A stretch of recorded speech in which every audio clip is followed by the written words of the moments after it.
Pemirsa, program Makan Bergizi Gratis MBG Ring Bali sampun ngawit nyihnayang wesananyane sejeroning ngicenin selah pekaryan tur ngelimbakang ekonomi lokal. Kantos mangkin penyatusan dapur layanan sampun memargi tur keanggen selah majang penyiwan pemikarya untuk mekudang-kudang sektor.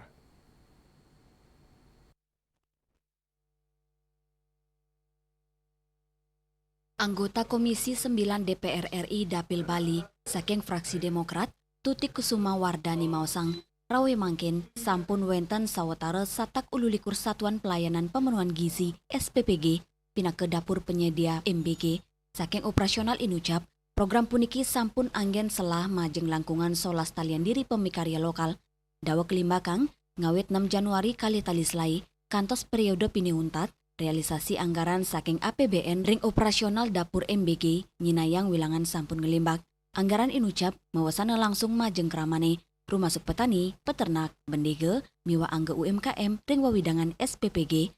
Kanan inucap nyinayang program MBG nenten wantah ulang sejeroning nagingin gizi masyarakat. Tanging taler ngelimbakang ekonomi lokal, ngelintangin nincapang pengarsan ring produk-produk pertanian sah hasil usaha keramane.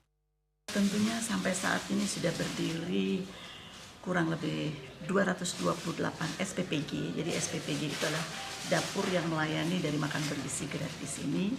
Di situ penyerapan tenaga kerjanya sudah 11.700 lebih.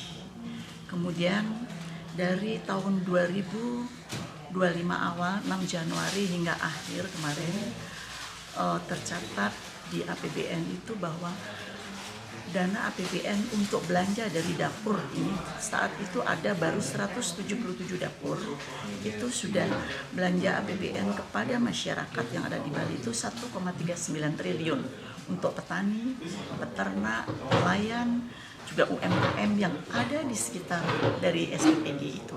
Yang pasti sudah menggeliat, tapi masih kurang sebenarnya yang terlayani, yang mendapat manfaat masih kurang karena kita butuhnya itu sampai kurang lebih sekitar 400 dapur sampai kepada ujung daerah 3T. Pungkuran kawentanan SPPG Pacang Ketincapang, sanekap tiang siden nincapang kewigunan program inucap, inggian antuk nagingin gizi masyarakat, utawi nincapang kesukertan ekonomi lokal Bali.